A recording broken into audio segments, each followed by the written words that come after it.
বিরোধী দলের। ভাই আমার কিছু নেই, সকালবেলা বৃষ্টি করছে।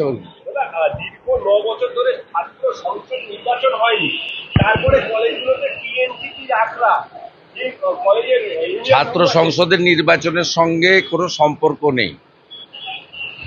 কলেজ এবং ইউনিভার্সিটিগুলো কন্ট্রোল করছে মূলত তৃণমূলের গুন্ডারা, তোলাবাজরা, ধর্ষণকারীরা, এবং এদের প্রত্যেকের বয়স 30 ঊর্ধ্ব, কেউ 50 ঊর্ধ্ব আছে।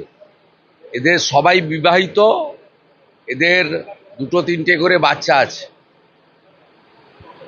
এরা এই জায়গাগুলোকে আখড়ায় পরিণত করেছে এবং অধিকাংশ কলেজের গভর্নিং বডির প্রেসিডেন্ট এই ধরনের ভাইপো গ্যাংয়ের লোকেরা। অতএব এর সলিউশন একটাই, মমতা ব্যানার্জিকে সরাতে হবে। এর কোনো সলিউশন নেই, এটা ননস্টপ চলছে, চলতেও থাকবে। এর সলিউশন একটাই, আপনি একে খুঁজছেন, তাকে খুঁজছেন, ইস্যু ভিত্তিক 3 দিন টকশো করবেন, 5টা মিছিল হবে।